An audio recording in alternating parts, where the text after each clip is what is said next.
الحمدللہ الحمدللہ نحمدہ و نصلی علی رسولہ الکریم۔ قال اللہ تعالیٰ فی القرآن المجید والفرقان الحمید، اعوذ باللہ من الشیطان الرجیم، بسم اللہ الرحمن الرحیم۔ قد افلح من تزکا وذکر اسم ربہ فصلی۔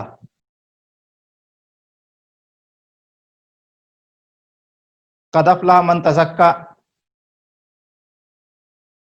وہ کامیاب ہو گیا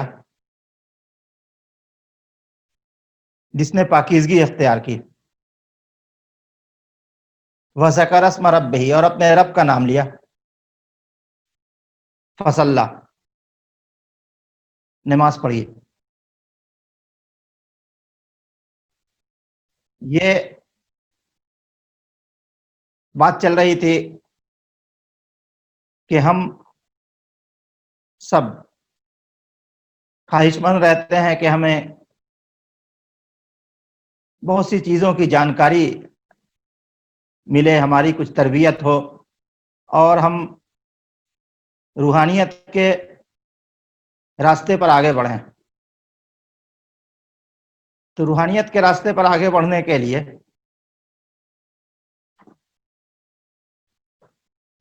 ہمیں بہت کچھ کرنا پڑتا ہے۔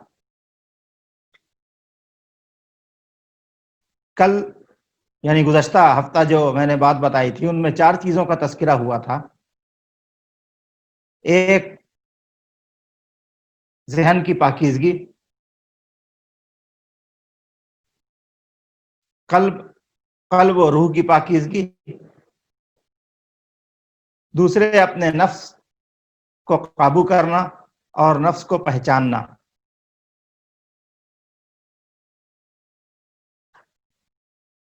اور پھر ان سب کے ساتھ ساتھ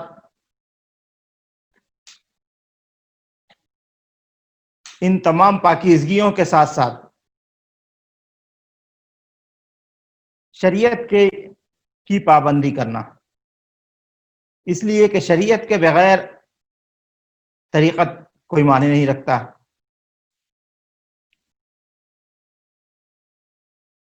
اب ایک سوال پیدا ہوتا ہے،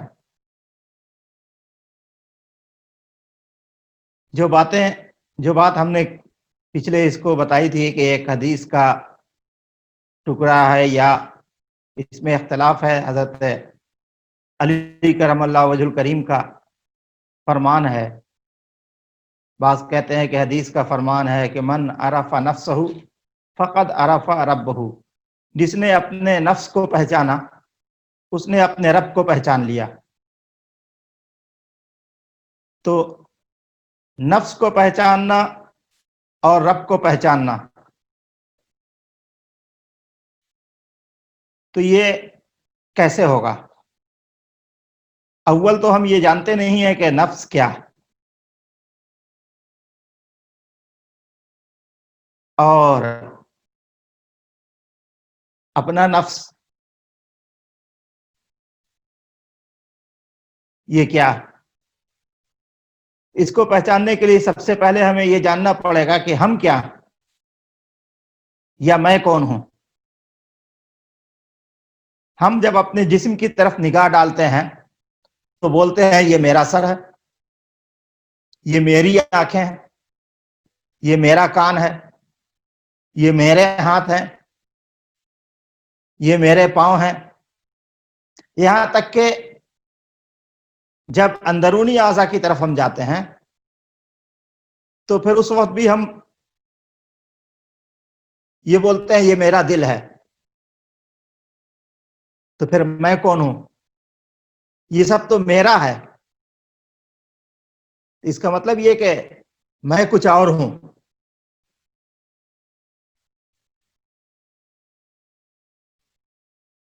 میں کچھ اور ہوں، دل میرا ہے، یہاں تک کہ میری جان، میری زندگی،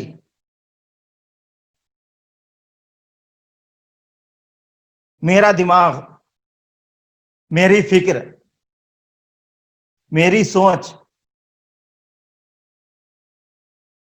پھر یہ میرا جو ہے وہ کون ہے؟ اسی کو پہچاننا ہے.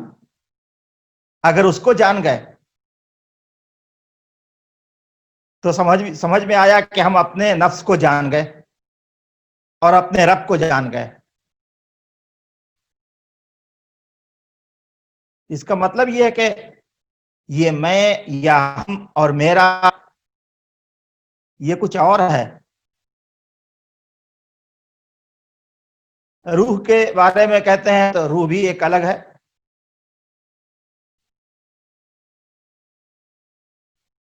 جسم بھی ایک الگ چیز ہے. یہ میرا جسم ہے.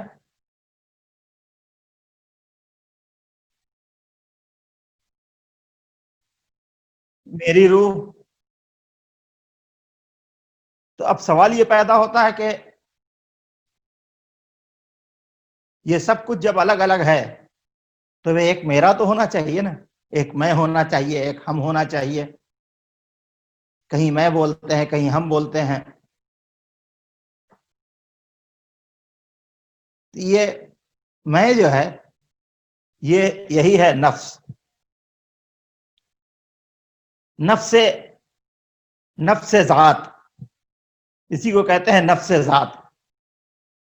تو ہر انسان کے اندر کچھ چیزیں ہیں جس کو اللہ تبارک و تعالیٰ نے انسان میں رکھی ہیں. ان چیزوں کو سمجھنا پڑے گا. روح بھی ہمارے جسم میں ہے, دل بھی ہمارے جسم میں ہے, دماغ بھی ہمارے جسم میں ہے, اور یہ نفس ذات یعنی خود ہم اپنے اندر ہیں.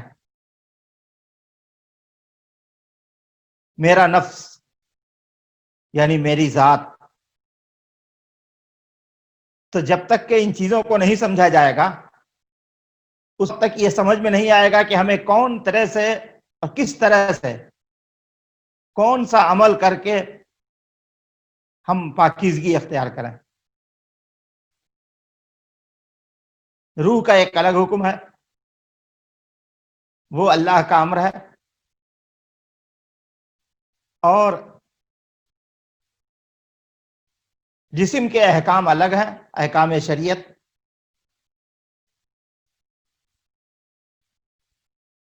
روح کے لیے احکام طریقت, قلب کے لیے احکام طریقت, ذہن و فکر و دل و دماغ کے لیے احکام طریقت ہے, جو سب شریعت کے اندر موجود ہیں. تو آج آپ کو ہم یہ بتانا چاہتے ہیں کہ یہ تمام چیزیں جو ہمارے اندر ہیں یہ کہاں پر ہیں.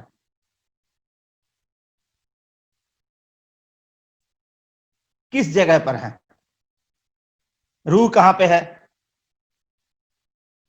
قلب کہاں پہ ہے, اور نفس ذات شے کی حقیقت یعنی انسان کی حقیقت, اور وہ انسان جس کو ہم میں بولتے ہیں وہ کہاں پر ہے. یہ زبان وہ میں بولنے کا ایک ذریعہ ہے. آنکھ اس میں کو دکھلانے کا ایک ذریعہ, کان اس میں کو سنانے کا ایک ذریعہ, قدم اس میں کو چلانے کا ایک ذریعہ, جسم اس میں کو لے کے چلنے کا ایک ذریعہ ہے, اور روح اس جسم کی زندگی ہے. تو پھر یہ میں, اسی کو کہتے ہیں نفس. پھر بعد میں ہم بتائیں گے کہ نفس کی قسمیں کتنی ہیں. جب تک کہ اس کی قسم سمجھ میں نہیں آئے گی لوگ اس کے اوپر قابو نہیں پا سکتے ہیں. آپ نے سنا ہوگا نا ایک شعر کہ نہنگو اژدہاؤ شیر و نر مارا تو کیا مارا, بڑے موذی کو مارا نفس امارہ کو گر مارا.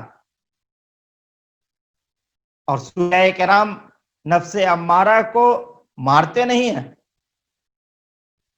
بلکہ نفس امارہ کو دابتے ہیں, قابو کرتے ہیں, نفس امارہ کو قابو میں لاتے ہیں. تو یہ بتایا جائے گا کہ یہ نفس رہتا کہاں پہ ہے. اور قلب کہاں پہ رہتا ہے؟ عام طور پہ تو سب آدمی جانتے ہیں کہ قلب کے معنی دل، اور سارا کچھ جو ہے وہ کنٹرول دماغ سے ہے. لیکن قرآن و حدیث کی روشنی میں سارا کچھ کنٹرول قلب سے ہے، سینے سے ہے، دل سے ہے. اس لیے کہ اللہ تعالیٰ کا فرمان ہے کہ وہ تمہارے دل میں کیا چھپا ہے اللہ وہ بھی جانتا ہے. اور لوگ جانتے ہیں، سائنسداں یہ کہتے ہیں کہ دل میں بات نہیں چھپتی ہے، چھپتی ہے تو دماغ میں چھپتی ہے، ذہن میں چھپتی ہے. شعور و لاشعور کی ایک گتھی ہے جس کو سلجھاتے ہیں سائنسداں. لیکن شریعت یہ کہتی ہے کہ سب کچھ دل میں رہتا ہے.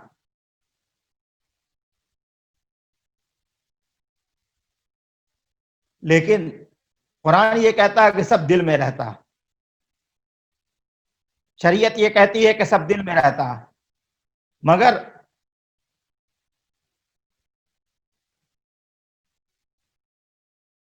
سائنسداں یہ کہتے ہیں کہ سب دماغ میں رہتا ہے. دماغ کنٹرول ضرور کرتا ہے. اس بات کو پہلے تھوڑی دیر سمجھ لیجیے کہ اللہ تمہارے دل کے چھپے ہوئے بھیدوں کو جانتا.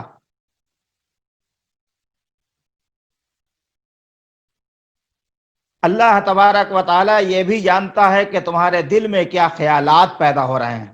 خیال تو دماغ میں پیدا ہوتا ہے، دل میں کہاں سے آئے گا؟ تو دل سے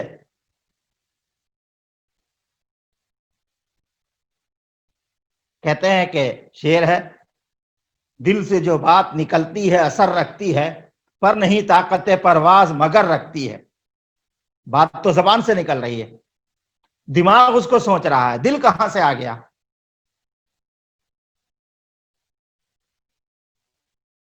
تو دل اس طور پہ آتا ہے کہ دل جو پورے جسم کو پاور سپلائی کر رہا ہے،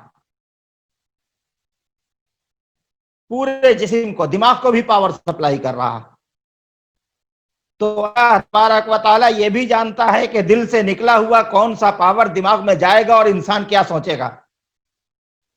کون سی بات کو اپنے دماغ میں چھپا کر کے اس نے رکھا ہے، اور اس کو رکھنے کے لیے دل کے اندر سے پاور کا کون سا جز گیا ہے، اللہ تبارک و تعالیٰ یہ بھی جانتا.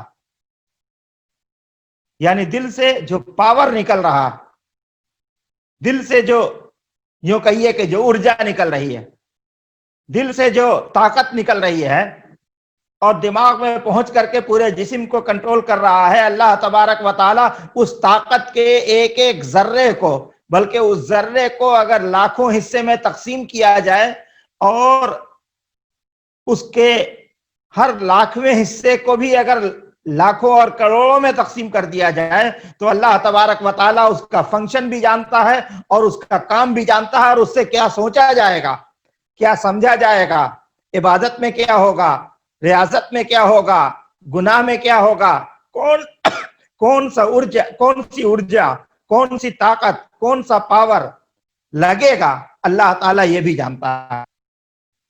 اور بزرگان دین اسی کو طاقتور بناتے ہیں، اسی کو طاقتور بناتے ہیں تاکہ جب وہ طاقتور بن جائے گا، یعنی دل، قلب، اور وہاں سے نکلنے والی صلاحیت، وہاں سے اتپن ہونے والی ارجا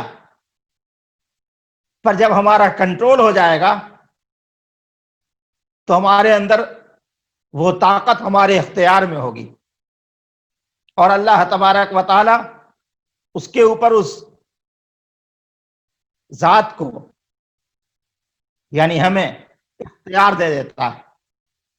وہ طاقت آ جاتی ہے تو انسان ہواؤں میں اڑ جاتا ہے، فضاؤں میں چلتا ہے، پانی پہ ٹہلتا ہے، آسمانوں پہ پرواز کرتا ہے. اور جب وہ طاقت آ جاتی ہے تو انسان کائنات کے سفر کا سفر کر لیتا ہے. جب وہ طاقت آتی ہے تو انسان صرف عرض کو اور جسم کو نہیں بلکہ جوہر کو بھی دیکھتا ہے. آپ کو بتائیں گے کہ عرض اور جوہر کیا ہوتا ہے. تو سب سے پہلے ہم کچھ چیزیں آپ کو دکھلاتے ہیں کہ یہ سمجھیے کہ کون سی چیز کہاں پہ رہتی ہے اور وہاں پہ رہنے میں کیا اس کا کیا حکمت اللہ تبارک و تعالی نے رکھی ہے. اور اس کو اگر آپ لوگ چاہیے تو اس کو لکھ بھی لیجئے گا تاکہ یہ چیزیں معلوم ہو سکیں. اس کو زوم کرو, اس کو کھولو.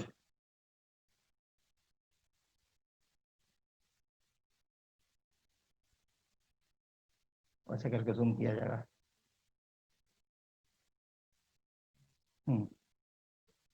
جس طرف لکھیں گے اس طرف کو زوم کرنا.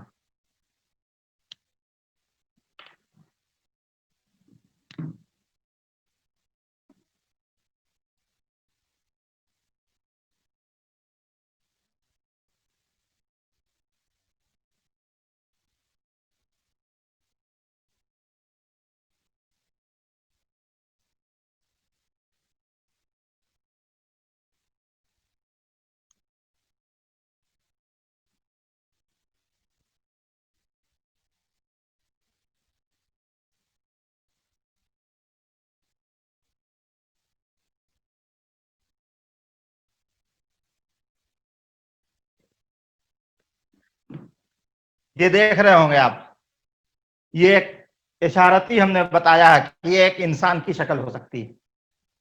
اب اس میں کون سی چیز, یہ دل ہے جس کو ہم کہتے ہیں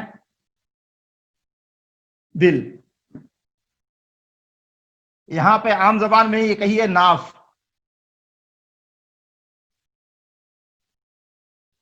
ناف. اب ہم یہ بتانا چاہتے ہیں کہ ایک چیز ہوتی ہے جو اللہ تعالیٰ نے رکھی ہے جس کو نفس یعنی ذات شے یعنی ہماری اصل, ہماری اصل. اور اس اصل کے بارے میں قرآن و حدیث میں بھی ہے کہ یہ اصل کبھی مرتی نہیں ہے, کبھی ختم نہیں ہوگی. جب اللہ تبارک و تعالیٰ دوبارہ ہمیں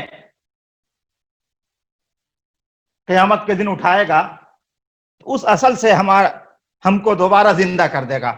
وہ اصل نہ جلتی ہے, نہ مرتی ہے, نہ ختم ہوتی ہے, اور وہ اتنی چھوٹی ہوتی ہے کہ کسی بڑے سے بڑے دوربین اور خوردبین سے بھی نظر نہیں آتی ہے.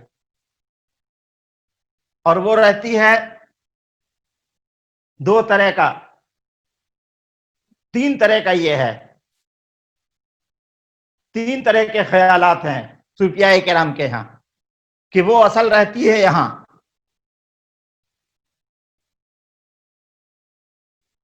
یہاں ناف کے پاس. اس کو کہتے ہیں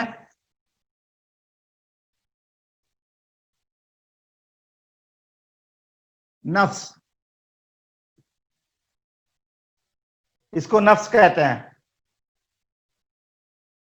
یہ ناف کے پاس رہتی ہے. دل اسی کو کہتے ہیں قلب.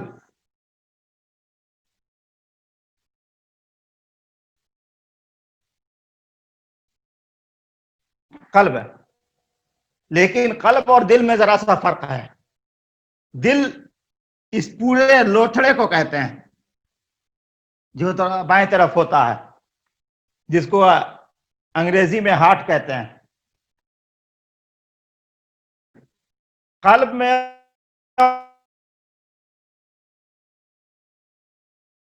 دل کے اندر میں ایک حصہ ہوتا ہے اس کو قلب کہتے ہیں.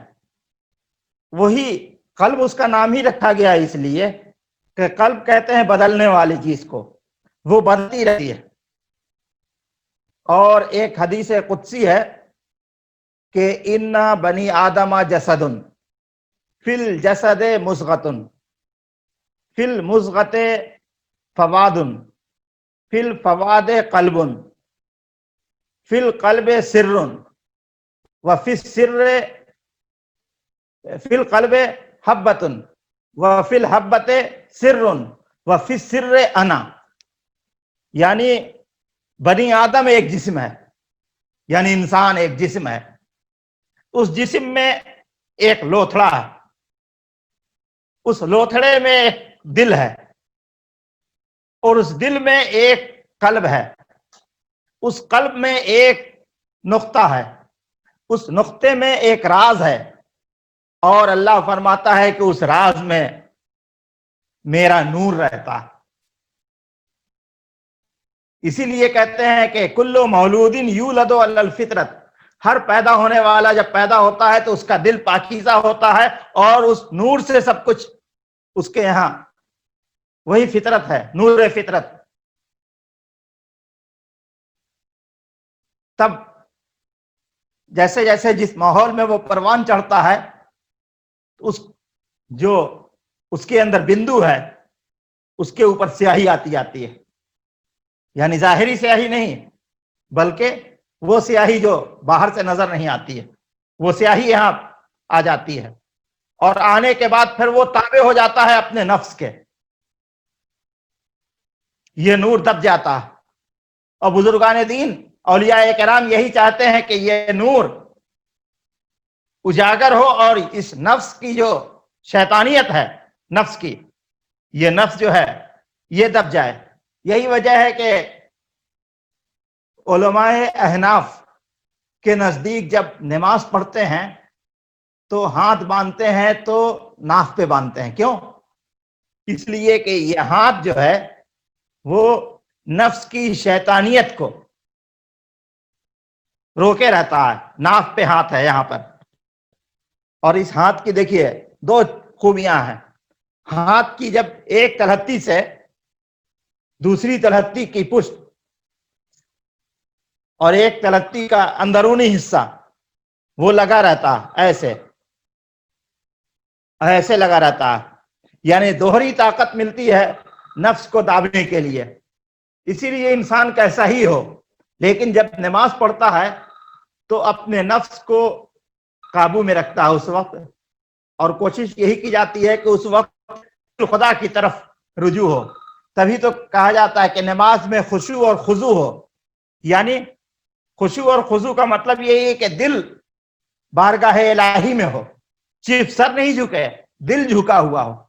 اور جب دل جھکے گا بارگاہ الہی میں، انسان کھڑا ہے قیام میں، دل جھکا بارگاہ الہی میں، اور نفس کو پہلے سے داب دیا گیا ہے، تو دل کا پرتو پورے جسم پہ پڑے گا اور نفس کے اثرات دور ہو جائیں گے، برے اثرات۔ تو یہ نفس ہے۔ اب ایک سوال یہ پیدا ہوتا ہے کہ روح کہاں پہ رہتی ہے؟ ہم تو یہ جانتے ہیں کہ روح پورے جسم میں ہے، آنکھ میں روح ہے تو آنکھ سے دیکھ رہے ہیں، کان میں روح ہے تو کان سے سن رہے ہیں، ہاتھوں میں روح ہے تو ہاتھ کام کر رہا ہے، قدم میں روح ہے، جسم کے اندرونی تمام اعضاء میں روح ہے۔ تو یہ روح سب جگہ نہیں ہے، روح کا ایک مقام ہے، روح وہاں پہ ہے، باقی ہر جگہ اس کے پاور ہیں۔ جیسے ٹرانسفارمر ایک جگہ ہوتا ہے اور اس سے نکلا ہوا کرنٹ ہر جگہ دوڑتا ہے، ہر گھر میں ٹرانسفارمر نہیں ہوتا، ہمارے مکان کے ہر روم میں ٹرانسفارمر نہیں ہوتا۔ تو وہی حال روح کا کہ روح امر رب ہے۔ اللہ تبارک و تعالی فرماتا ہے یسألونک عن الروح قل الروح من امر ربی، اے محبوب آپ فرما دیجئے کہ روح میرے رب کا حکم ہے۔ تو رب کے حکم کا نام روح ہے، تو حکم الگ الگ تھوڑی دے گا جسم کے ہر اعضاء کو۔ اللہ تبارک و تعالی ایک بار حکم نافذ کر دیا، جسم میں رکھ دیا وہ حکم، اور اس کے بعد اس کی طاقت، اس کی چمک، اس کا نور، اس کی ارجا، اس کا پاور، اس کی شکتی پورے جسم میں پھیل گئی جہاں تک اللہ نے پھیلانا چاہا۔ تو ہم نے بتایا تھا کہ دو طرح کے خیالات ہیں، کئی طرح کے۔ بعض لوگ کہتے ہیں کہ نفس آ رہا ہے ناف کے پاس، اور بعض کہتے ہیں کہ نفس یہاں پہ رہتا ہے۔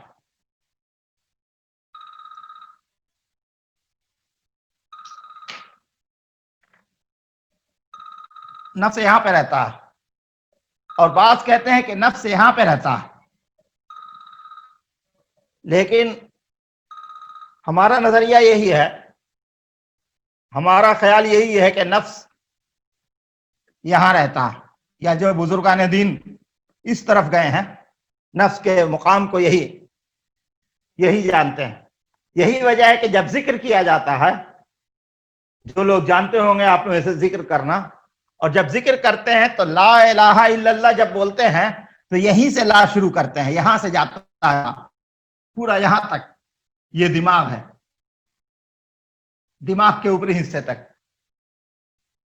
اور الہ اس قلب کے اس بندو تک جو اندر میں ہے، پھر سر انا، جس یہاں پہ اللہ تبارک و تعالی ارشاد فرماتا ہے کہ وہاں پہ میرا نور ہے، تو اسی دونوں کا معاملہ رہتا ہے، یعنی یہاں سے نفس سے لا شروع کیا، وہاں پہنچا، اور یہاں اس کے بارے میں پھر جب ذکر کی بات آئے گی تو اس وقت سمجھا جائے گا۔ تو اب یہ کہ نفس یہاں پر ہے، اور ان سبوں کو آپ کا خیال نہیں کیجئے۔ اب اللہ تبارک و تعالی روح اللہ نے رکھی ہے، وہ کہاں پر ہے؟ وہ یہاں پر ہے، یعنی جہاں پر دونوں پسلیاں آپس میں مل کر کے جوائنٹ بناتی ہیں، اور ان پسلیوں کے اندر بائیں طرف کو دل ہوتا ہے، یعنی یہاں پر، تو ان پسلیوں کے جوڑ کے پاس وہاں پہ روح رکھی جاتی ہے۔ یہی وجہ ہے کہ کبھی دیکھا ہوگا آپ نے کہ جس کو بولتے ہیں کہ دھک دھکی، وہاں پر کا معاملہ یہ ہوتا ہے کہ جب انسان کی سکرات کا عالم ہوتا ہے، پورے جسم کی جان نکل جانے کے بعد وہاں پر ہلکی سی زندگی کا ذرا سی رمق باقی رہتی ہے بہت دیر تک۔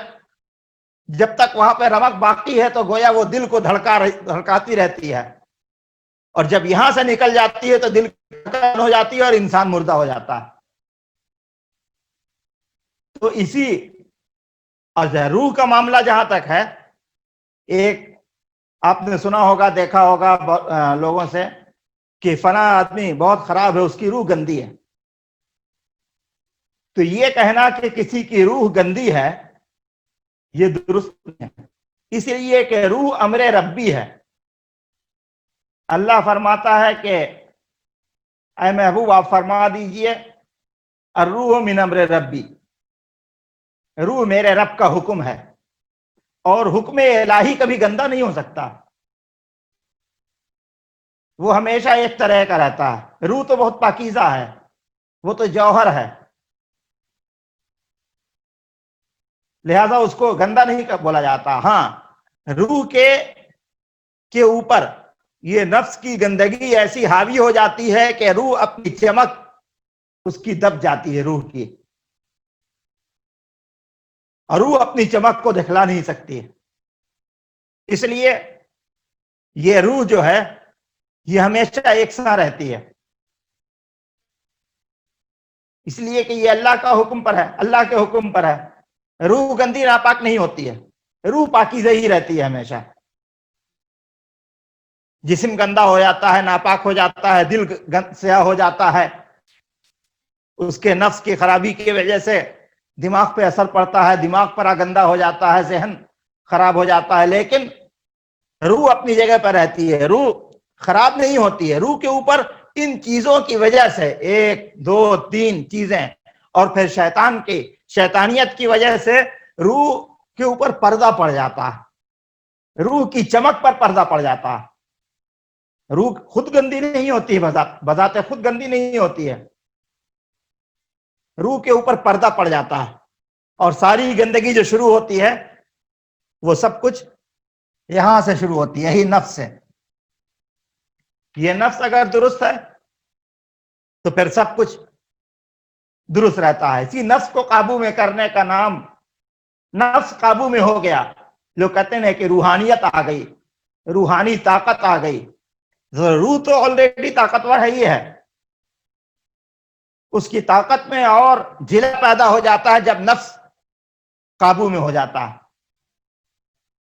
اس لیے کہ شیطان سب سے پہلے یہیں آتا اور یہاں سے پھر وہ نکلتا ہے دل میں پہنچتا ہے، اور دل سے خون کے ساتھ حدیث میں آتا ہے کہ جس طرح سے رگوں میں خون دوڑتا ہے اسی طرح سے شیطان دوڑتا ہے، یہاں سے نکل کے یہاں جاتا ہے اور پھر پورے جسم میں دوڑتا ہے. دماغ بری بات سوچتا ہے، کیوں؟ اس لیے کہ جب یہاں پہنچ گیا، یہاں کا خون گندا ہو گیا شیطان سے، تو پھر دماغ بھی گندا ہو جائے گا، اعضاء پہ بھی اس کے اثرات ہوں گے، جسم پہ بھی اس کے اثرات ہوں گے، زبان بھی برا بولے گی، آنکھ بھی برا دیکھے گی، کان بھی برا سنے گا، اور اس میں اس کو لذت ملے گی، اس لیے کہ اس کی لذت سے دل کو لذت مل رہی ہے اور دل کی لذت سے نفس کو لذت مل رہی ہے. اس نفس کی لذت کو، جو دنیا کی لذت ہے، بزرگان دین اور اولیاء کرام اسی کو ختم کرنا چاہتے ہیں کہ نفس کی لذت ختم ہو جائے، نفس اپنے قابو میں آ جائے، کہ جب بندہ چاہے، روح چاہے، دل چاہے، نفس اس چیز کی خواہش کرے، اور جب نہ چاہے تو نہیں خواہش کرے. اور نفس کے اوپر قابو پانا یہی بزرگان دین اور اولیاء کرام کا طریقہ ہے. نفس کی 3 قسمیں: نفس امارہ، پھر اس کی دوسری قسم ہے نفس لوامہ. اس کو ذہن میں رکھیے گا، نفس کی ان قسموں کو.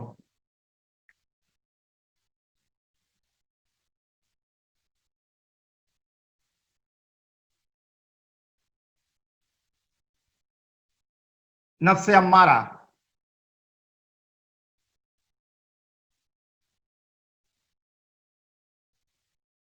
نفس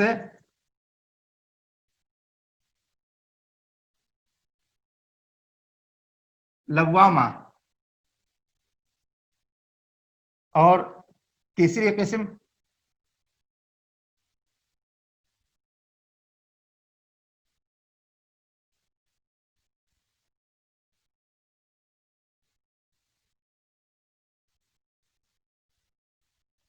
نفس مطمئنہ.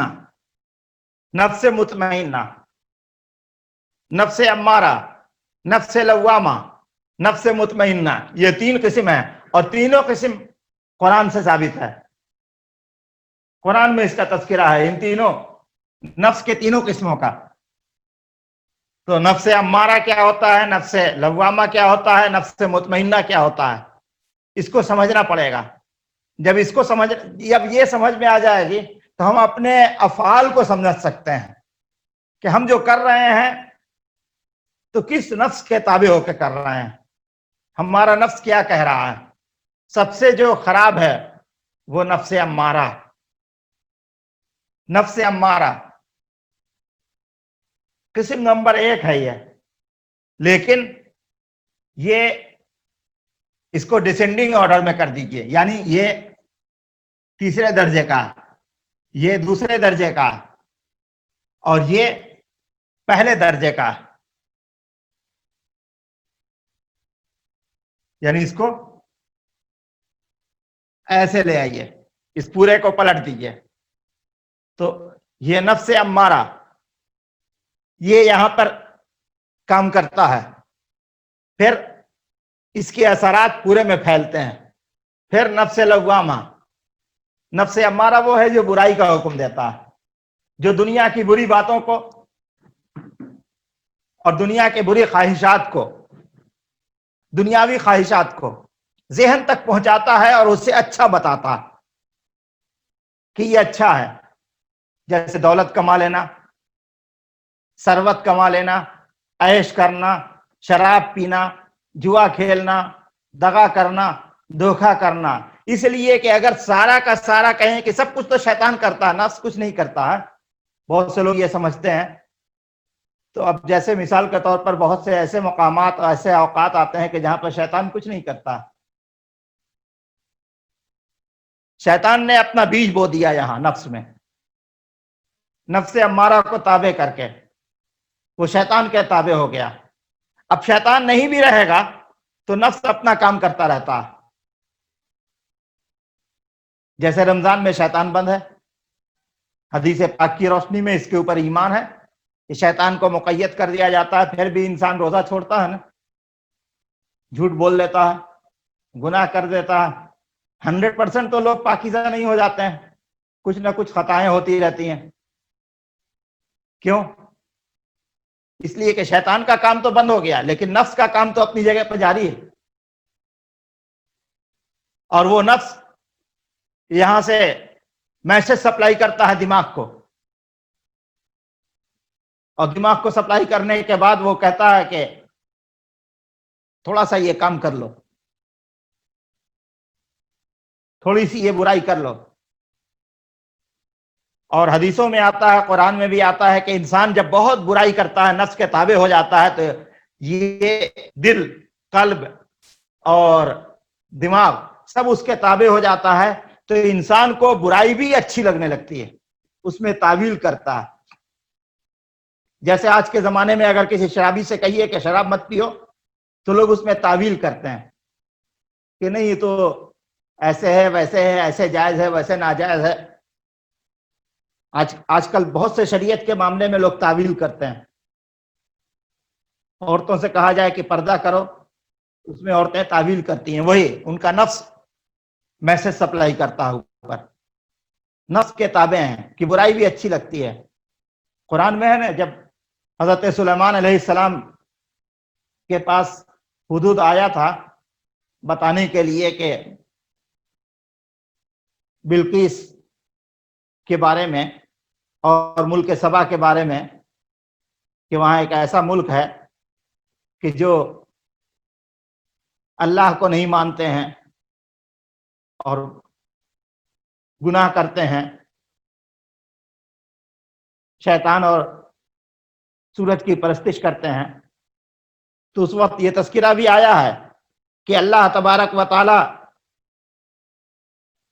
نے قرآن حکیم میں یہ تذکرہ بھی کیا ہے کہ وہ اپنے ان گناہوں کو، ان برائیوں کو سمجھتے ہیں کہ ہم جو کر رہے ہیں وہ غلط نہیں ہے، اور اس کے اوپر وہ تعویل رکھتے ہیں. جیسے مکے کے کفار بتوں کی پرستش کے بعد اس کے اوپر تعویل کرتے تھے کہ یہ اچھا کام ہے. تو یہ سارا کچھ شیطان نے یہاں میسج دے دیا، دے کے چھوڑ دیا. اب یہ میسج سپلائی کرتا رہتا ہے پورے جسم کو. اس کو قابو میں کرنا، اس کو قابو میں کرنا. لوگ کہتے ہیں کہ نفس کو مار دیا. نفس مارا نہیں جاتا، وہ تو اللہ کی طرف سے دی گئی چیز ہے، اس کو مارا کیسے جائے گا؟ وہ قابو میں آ جائے. اس کے بارے میں انشاءاللہ تبارک و تعالی پھر اگلے ہفتے بتایا جائے گا. اللہم صلی علی سیدنا و نبینا و مولانا محمد عبدک و حبیبک و رسولک النبی الامی و آلہ و اصحابہ اجمعین وبارک وسلم وسلم علیہ وعلیہم اجمعین. اے اللہ،